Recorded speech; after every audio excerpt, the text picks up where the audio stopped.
بسم اللہ الرحمن الرحیم۔ حضرت حفصہ بنت عمر بن خطاب رضی اللہ تعالیٰ عنہ، آپ کو نبی کریم صلی اللہ علیہ وآلہ وسلم کی چوتھی زوجہ اور ام المومنین بننے کا شرف حاصل ہوا۔ حضرت حفصہ رضی اللہ تعالیٰ عنہ مکہ حجاز عرب میں پیدا ہوئیں، جو کہ آج کا موجودہ سعودی عرب ہے۔ حضرت حفصہ رضی اللہ تعالیٰ عنہ کے والد حضرت عمر بن خطاب رضی اللہ تعالیٰ عنہ، جبکہ آپ کی والدہ زینب بنت مدعون رضی اللہ تعالیٰ عنہ تھیں۔ حضرت حفصہ رضی اللہ تعالیٰ عنہ کے والد حضرت عمر بن خطاب رضی اللہ تعالیٰ عنہ رسول اللہ صلی اللہ علیہ وآلہ وسلم کے معتبر صحابہ میں سے ایک تھے، اور انہوں نے 10.5 برس خلافت کی۔ حضرت حفصہ رضی اللہ تعالیٰ عنہ کا خاندان پیدائش سے بنو عدی تھا، جبکہ رسول اللہ صلی اللہ علیہ وآلہ وسلم سے شادی کے بعد اہل بیت تھا۔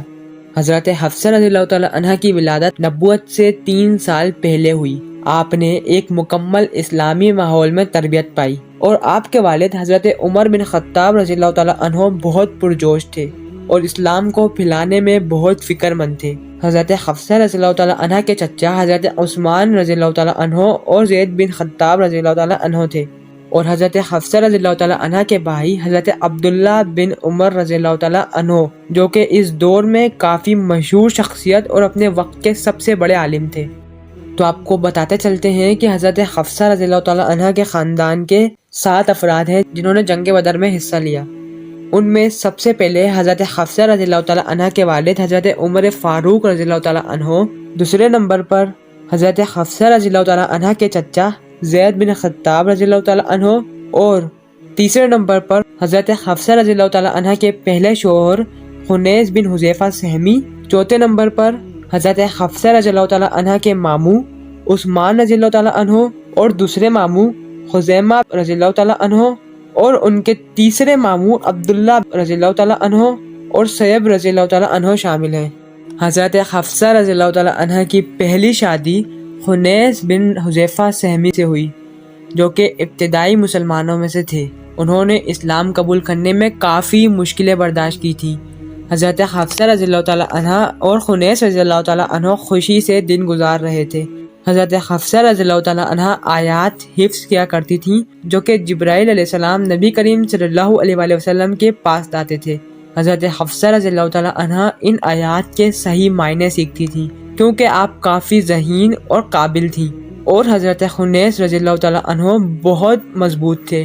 وہ اپنے آپ کو مقدس جنگ کے لیے تیار رکھتے تھے۔ سن 2 ہجری میں ابو جہل نے بہتر لڑائی کے لیے مدینہ منورہ کی طرف کوچ کیا۔ اس کے پاس بہت سارے ہتھیار اور سامان تھا، شراب اور خوراک سے لدے ہوئے اونٹ تھے۔ رسول اللہ صلی اللہ علیہ وآلہ وسلم نے بدر میں اس قافلے سے ملاقات کی، جبکہ خنیس رضی اللہ تعالیٰ عنہ نے بڑی بہادری سے ان کا مقابلہ کیا، اور ان کو 7 چوٹیں آئیں، جبکہ اللہ سبحانہ و تعالیٰ کے حکم سے فتح مسلمانوں کی ہوئی، حالانکہ وہ تعداد میں بہت کم تھے۔ اس وقت ابو جہل، عتبہ، شیبہ اور امیہ بنت خلار کا قتل کر کے ان کی لاشیں خلیب کی وادی میں پھینک دی گئیں۔ غزوہ بدر کے چند دنوں بعد خنیس رضی اللہ تعالیٰ عنہ اپنے زخموں سے صحتیاب نہ ہو سکے، حالانکہ حضرت حفصہ رضی اللہ تعالیٰ عنہ نے ان کا بہت خیال رکھا۔ بالآخر حضرت خنیس رضی اللہ تعالیٰ عنہ وفات پا گئے اور غزوہ بدر کے شہیدوں میں سے ہو گئے۔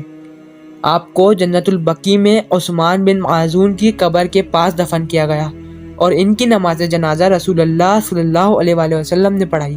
حضرت حفصہ رضی اللہ تعالیٰ عنہ، جو کہ بہت زیادہ غمگین تھیں، وہ صبر کے ساتھ ساتھ قرآن پاک کی تلاوت، نماز اور روزے رکھ کر دن گزار رہی تھیں۔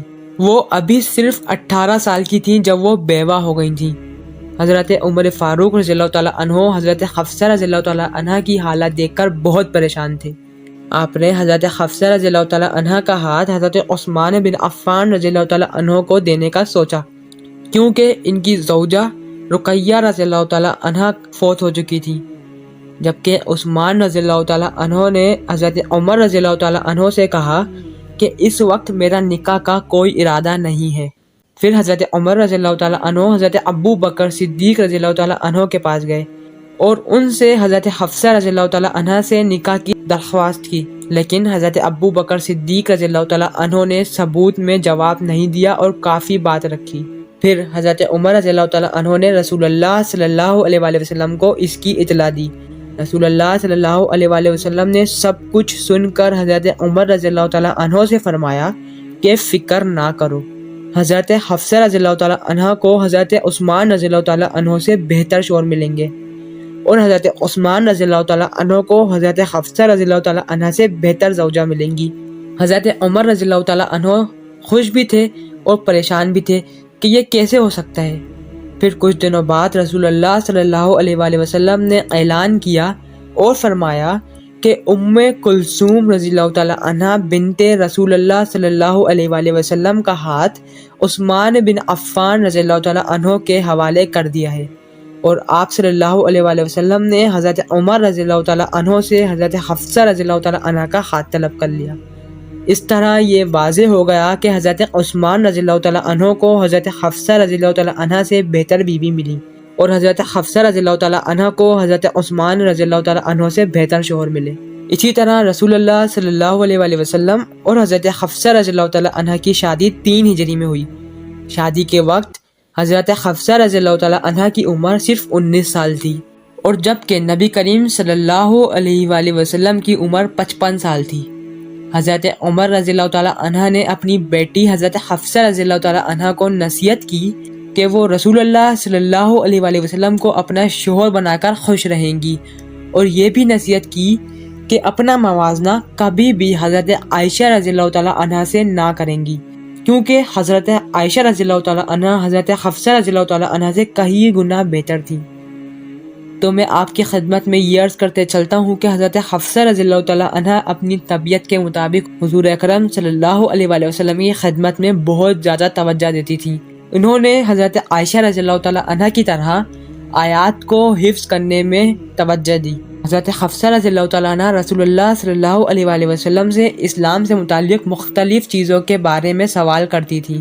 تو اسی کے ساتھ ہم حضرت حفصہ رضی اللہ تعالیٰ عنہ کی وفات کی بات کرتے ہیں۔ حضرت حفصہ رضی اللہ تعالیٰ عنہ کا انتقال 45 ہجری میں 61 سال کی عمر میں ہوا۔ جب ان کی وفات ہوئی تو وہ روزہ رکھ رہی تھی۔ حضرت حفصہ رضی اللہ تعالیٰ عنہ نے حضرت عبداللہ رضی اللہ تعالیٰ عنہ سے کہا کہ وہ ان کی تمام جائیداد صدقہ کر دیں۔ انہوں نے تقریباً 60 احادیث سے روایت کی تھی، اور وہ 8 سال رسول اللہ صلی اللہ علیہ وآلہ وسلم کے ساتھ رہی تھیں۔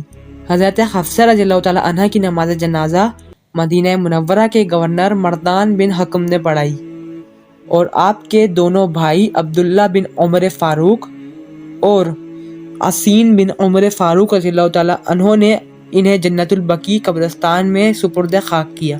ہم اللہ سبحانہ و تعالیٰ سے دعا کرتے ہیں کہ وہ ہم پر رحم فرمائے اور ہمیں ان اسلامی تعلیمات کو سننے اور سمجھنے کی توفیق اور رہنمائی عطا فرمائے۔ اور اسی کے ساتھ مجھے دیجیے اجازت۔ السلام علیکم ورحمۃ اللہ۔